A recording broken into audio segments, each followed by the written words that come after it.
Muy buenas noches, amados hermanos. Bienvenidos a la reflexión de este miércoles. Como cada miércoles tenemos esta reflexión.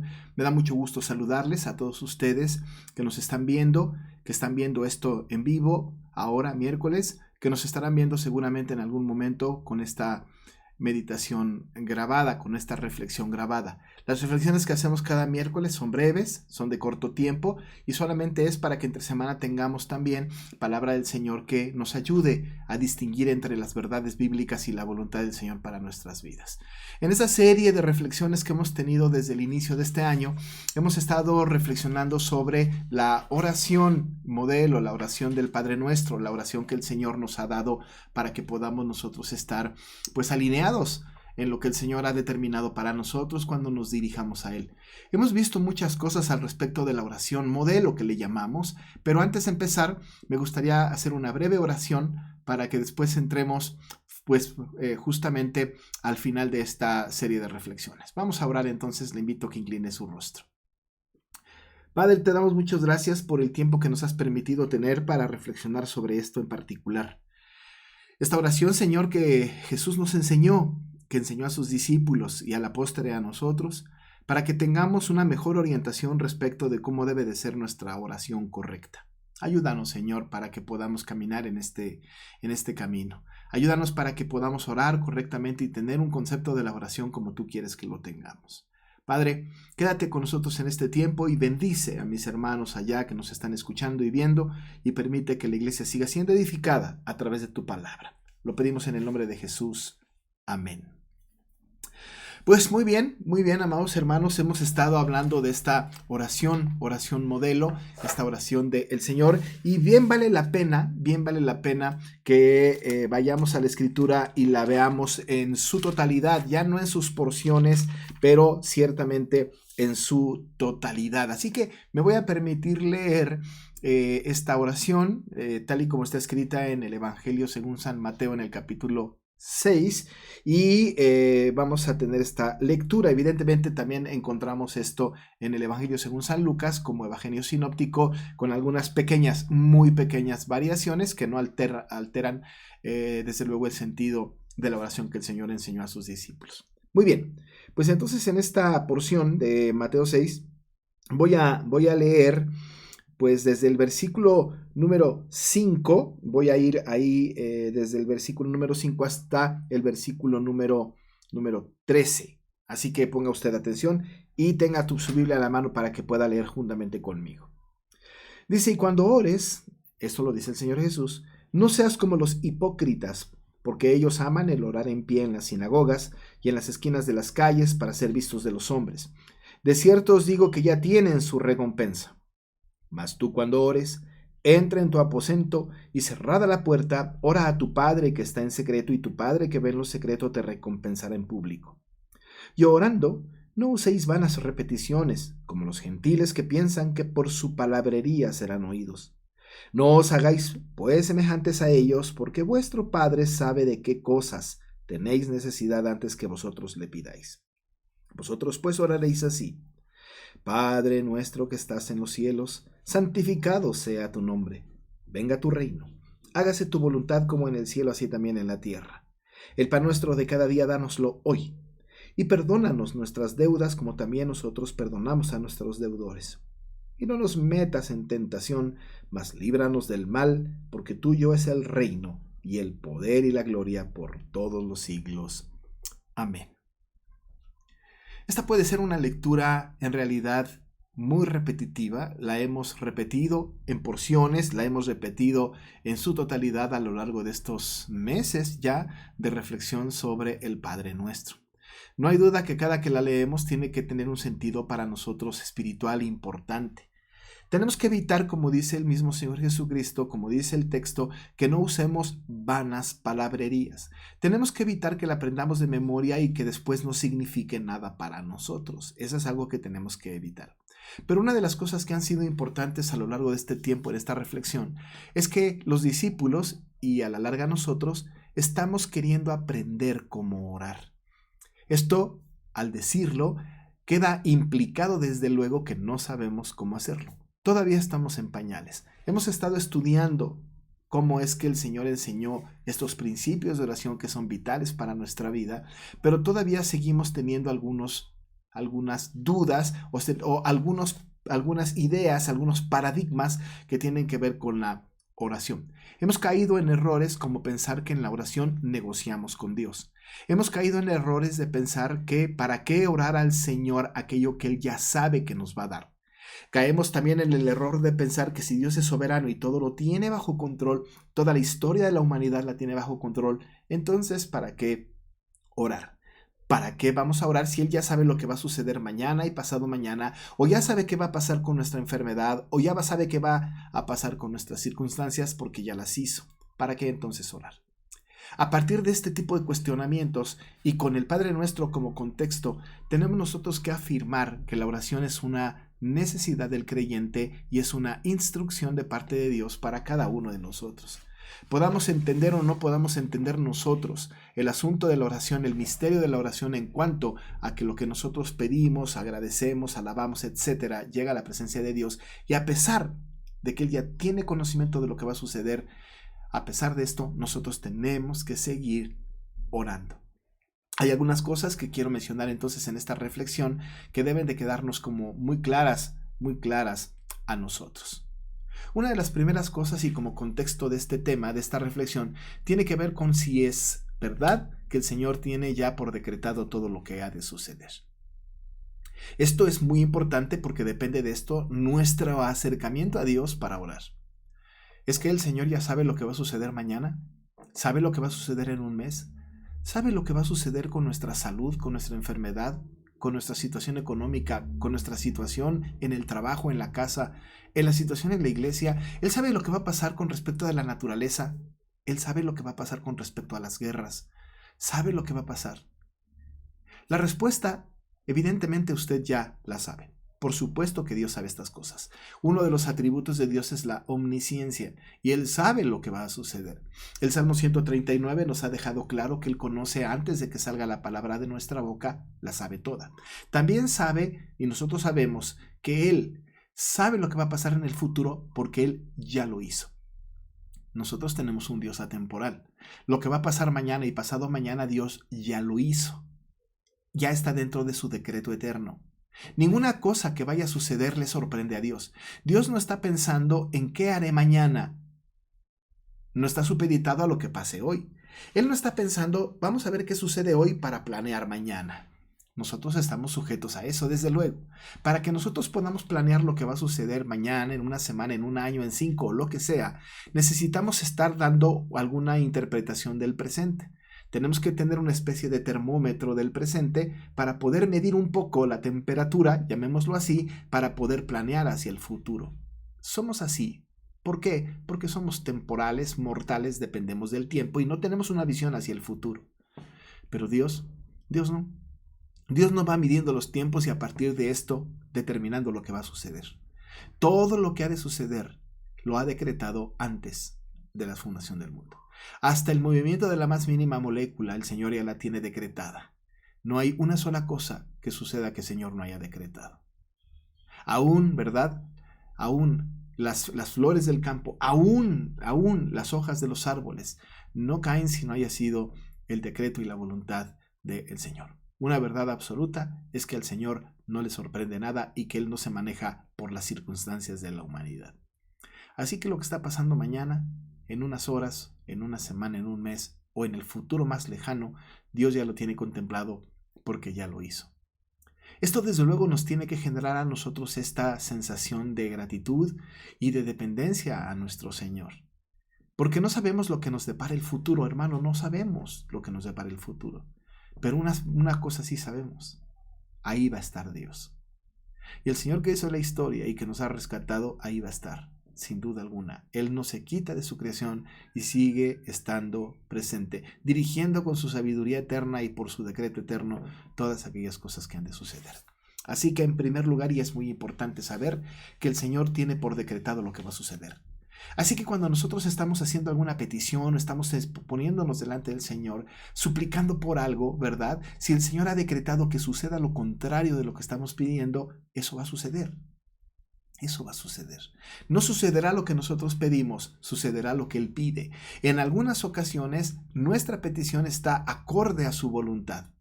Por eso cuando estábamos estudiando el Padre Nuestro decíamos que se haga tu voluntad, que tu voluntad sea expresada, que lo que tú has determinado sea. Así que en esta primera parte es importante que nosotros entendamos que lo que ha decretado el Señor, esto es lo que ha de suceder. Entonces surge la pregunta, ¿verdad? Surge la pregunta. ¿Por qué o de qué sirve que oremos al Señor si ya todo lo tiene decretado? ¿Es que hemos de cambiar la opinión de Dios? De ninguna manera. Nuestras oraciones no cambian el sentir de Dios. El Señor no está sujeto a nuestras peticiones. Él no está esperando que nosotros le pidamos para darnos. Él nos va a dar. Él hará su voluntad y cumplirá su propósito en nosotros, como dice el salmista, se lo pidamos o no se lo pidamos. Entonces, ¿de qué sirve la oración? ¿De qué sirve la oración? ¿Para qué oramos si ya todo está establecido? Bueno, esa es una excelente pregunta. Pero tenemos que recordar nosotros que la oración está en un nivel muy diferente a nuestras comunicaciones y nuestras maneras de cómo nosotros hablamos uno con el otro. Para cuando nosotros estamos orando delante de Dios tenemos que reconocer entonces dos cosas. Uno, con quién estamos hablando. Y dos, quién está hablando. ¿Quién es el que está pidiendo?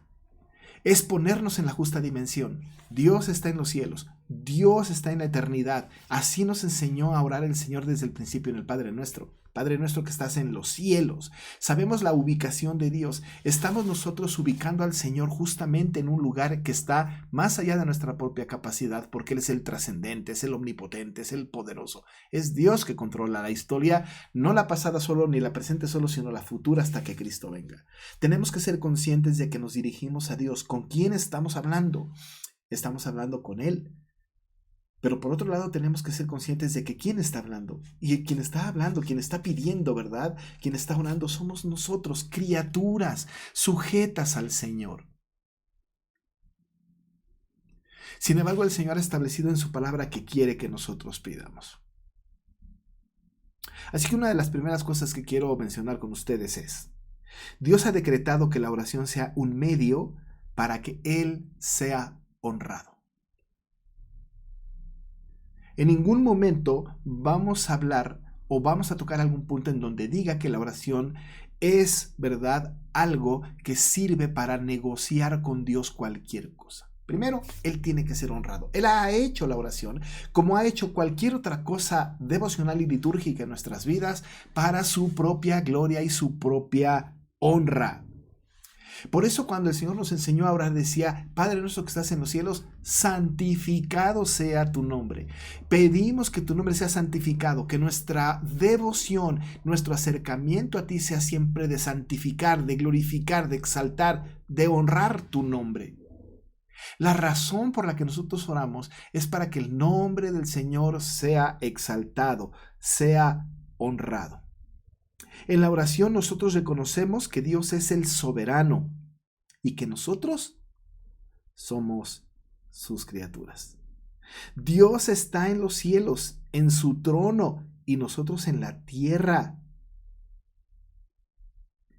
En la oración, Dios exige que los hombres reconozcan su dominio universal, su control sobre todos los elementos, que la salvación es de Jehová y que es soberano sobre toda su creación. Quiere que nos postremos delante de Él y que le adoremos. Esta es la razón por la que nosotros oramos. Postramos nuestras almas ante Dios, reconociendo su bondad, su poder, su gracia, su inmutabilidad y su soberanía. Reconocemos, amados hermanos, nuestra dependencia de Él. Y recordamos que nuestra dependencia está a tal grado que en la oración que nosotros hemos estudiado, una petición constante, a pesar de que sabemos que nos lo va a dar, es el pan nuestro de cada día. Lo pedimos, ¿no es cierto? Y sabemos que nos lo va a dar, porque honramos y reconocemos nuestra dependencia. Orar a Dios tiene que ver con su propia gloria. Por otro lado, la oración nos ayuda en el crecimiento espiritual. Crecemos, amados hermanos, espiritualmente. Ha sido diseñada la oración para hacernos más humildes. El llegar a Dios en oración nos da un sentido de inmensa majestad y nos hace reconocer que somos polvo y que somos indignos. Y esto fortalece nuestra fe. Así que nos acercamos al Señor entendiendo que debe de ser honrado, pero por otro lado nos acercamos a Dios en oración para reconocer que crecemos espiritualmente a través de la oración. Nos conceda o no nos conceda, nos dé o nos dé conforme nosotros pedimos, Él, ¿verdad? Él está siendo honrado y nuestra vida espiritual está creciendo. Por otro lado, ha decretado el Señor en la oración el medio para que busquemos las cosas que necesitamos. Sí, para que busquemos lo que necesitamos. Así que ahí están las preguntas, ¿verdad? ¿De qué sirve orar si Dios sabe lo que necesitamos? ¿No es cierto que al principio el Señor dijo, Él sabe de lo que tiene necesidad? Entonces, si Él sabe de lo que tenemos necesidad, pues nada más que nos lo dé y punto. ¿No es cierto? Que nos lo dé y ya. ¿No fue Cristo quien dijo, vuestro Padre sabe de qué cosas tenéis necesidad según el versículo 8 del pasaje que acabamos de leer, antes de que lo pidamos? Pues bien, la oración no tiene el propósito de informarle a Dios como si Él fuera ignorante de lo que está sucediendo, sino que su propósito es reconocer que Él sabe todas las cosas que necesitamos. Es una confesión de nuestra necesidad. Dios es honrado con nuestras peticiones, pues reconocemos que es Él el Rey soberano, y también es honrado cuando le agradecemos por las bendiciones que nos ha dado. Oramos a Él, pero Él ya sabe de lo que tenemos necesidad. ¿Para qué pedir entonces si Él ya lo sabe? Claro que lo sabe, pero quiere que le pidamos. Claro que Él ya tiene la respuesta, pero quiere que le pidamos. Pero no oramos para informarle. No es que Dios no sepa y que nosotros tengamos que decirle qué tiene que hacer. El apóstol Pablo a los romanos dijo, ¿y quién es su consejero? ¿Quién le dio a él primero para que le fuese recompensado? ¿Es que necesita el Señor que nosotros le llevemos la bitácora? El Señor necesitará que nosotros le estemos informando como si Él no supiera lo que está pasando. Él está esperando de nosotros un informe pormenorizado de las cosas que están pasando y que después de esto le hagamos una propuesta. Cuando estaba yo en algún lugar, yo me acuerdo que alguna persona de mayor autoridad que yo me decía, no vengas con el problema, ven con el problema y la solución del problema. Pero Dios no se maneja así. Dios no nos dice algo como, no quiero que vengas a mí en oración con el problema y tu necesidad, ven conmigo con la respuesta, con la solución. No podemos venir nosotros a Dios solamente para presentarle nuestros problemas y decirle, pero no te preocupes, ya tengo la solución. Y la solución es que tú, ¿verdad?, hagas esto y esto y esto y esto. Lo que queremos que tú hagas, Señor, y que te manifiestes, es que tú te manifiestes de esta y de esta manera. Nuestra súplica es esta. Pero algunas personas van más allá. No solamente suplican acerca de lo que piensan que Dios tiene que hacer, sino que además lo exigen. Las famosas declaraciones y exigencias. Aquellos reclamos, ¿verdad? Aquellas expresiones que nosotros tenemos en el mundo hoy cristiano en donde decimos, reclama tus promesas.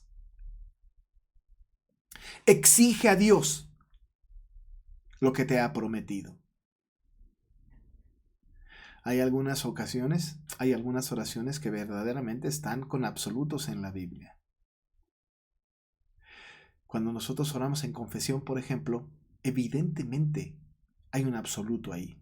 Si confesamos nuestros pecados, Él es fiel y justo para perdonarnos. Entonces podemos orar diciendo, Señor, aquí están mis pecados y te pido, ¿verdad?, lo que tú ya me prometiste, el perdón de mis pecados. El Señor lo hace porque lo ha prometido y lo ha dicho en su palabra. Pero en aquellas cosas grises, en aquellas cosas oscuras, en aquellas cosas en las que no están los absolutos escritos en la Biblia y no sabemos qué es lo que va a pasar, no podemos exigir ni reclamar. El Señor conoce, sabe lo que va a pasar. Y nosotros, amados hermanos, con necesidad, Con esa necesidad venimos y pedimos. Y la Escritura nos enseña que si pedimos alguna cosa conforme a su voluntad, Él nos oye. Y si sabemos que nos oye en cualquiera cosa que pidamos, nos concede las peticiones que hay en nuestro corazón. Pero el corazón del regenerado, amado hermano, el corazón del cristiano, siempre estará inclinado a recibir del Señor lo que el Señor quiera darnos, no lo que nosotros le pidamos. Así que nuestra oración, independientemente de que sirve para honrar y glorificar el nombre del Señor, para nuestro crecimiento espiritual y para buscar las cosas que necesitamos, siempre tienen que ser por su voluntad. Ciertamente Él sabe lo que va a pasar. El peligro de no orar porque pensamos que ya todo lo tiene solucionado el Señor es que perdemos la bendición de la comunión con Él. Perdemos la bendición de estar en contacto con el Creador, la criatura con el Creador. Perdemos la dimensión de estar justamente en el ambiente en donde Dios quiere que estemos, en donde Dios quiere que supliquemos. Y cuando terminamos de orar, cuando terminamos de expresar nuestras peticiones, no es que le informamos, es que le decimos dependemos de ti, seguimos honrándote, crecemos espiritualmente y estaremos de acuerdo con lo que tú hagas. En estos tiempos críticos, en estos tiempos de guerra, ¿sabe cuántas personas están orando por la paz en Ucrania y Rusia? Seguramente muchos. Quizá nos estamos preguntando por qué Dios no contesta nuestra oración si hemos pedido por la paz, y la paz es parte de lo que el Señor quiere. Porque el plan del Señor es otro. Y lo vamos descubriendo cada día que pasa. Y cada día que pasa glorificamos al Señor, porque Él está haciendo su voluntad. Pero incluso la gente que vive en esos lugares, cuando ora, no está orando quizá para que el Señor cumpla lo que ellos desean, que es que la guerra termine, sino que para que puedan honrar y glorificar al Señor y crecer espiritualmente y estar confortados y seguros de que pase lo que pase, siguen estando resguardados bajo la sombra de sus alas.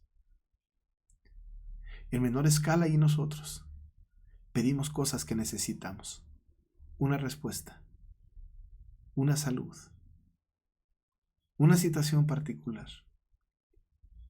Lo seguiremos haciendo, pero no para que nosotros tengamos la respuesta que buscamos, sino para confiar en que el Señor tiene la respuesta que necesitamos. Sigamos orando. Honremos al Señor con ello. Crezcamos espiritualmente. Sigamos pidiendo lo que necesitamos, pero estemos conformes con la respuesta de nuestro Señor. Oremos. Gracias, Padre, por este tiempo. Por este tiempo de reflexión seguiremos hablando de la oración, Padre. Pero ayúdanos a comprender que la oración es para nuestro propio crecimiento espiritual y para la gloria de tu nombre. Contestes o no como nosotros pensamos, siempre tu respuesta será la mejor. Y en ella estaremos nosotros creciendo y siguiendo alabándote como tú has pedido que lo hagamos. Bendícenos, Padre, en el nombre de Jesús. Amén. Pues, amados hermanos, les queremos seguir invitando para que estén en nuestras actividades como iglesia. Recuerde que los lunes y los viernes tenemos oración. También tenemos estudios entre semana, escuela dominical los domingos y ahora ya, por la misericordia del Señor, cultos presenciales. Este próximo culto le esperamos. No deje de asistir. Venga a la iglesia. Ya no tenemos restricciones. Sí, cuidados sanitarios. Venga con su cubrebocas debidamente tapada desde su nariz hasta su barbilla. Pero venga, hay lugar para todos nosotros. No se pierda esta oportunidad. No se permita usted estas indulgencias de permanecer en casa cuando puede venir a la iglesia, y es más, cuando debe venir, porque el día del Señor así lo exige. Le exhorto, le animo, le pido, venga a la iglesia, ya estamos abiertos. Y si usted no está cerca de nosotros y nos ve desde algún otro lugar, también le digo y le recuerdo, ahí en la iglesia donde usted asiste, si hay culto presencial, vaya, sea leal a su iglesia. La virtualidad se está acabando, amados hermanos. Ahora es absolutamente necesario que vaya a la iglesia donde se congrega. Sirva al Señor. Póngase a disposición de la iglesia. Cumpla el mandamiento de nuestro Dios. Por lo pronto yo me despido y le pido al Señor que le bendiga y le guarde y que nos veamos en la próxima semana de reflexión. Dios le cuide y le bendiga.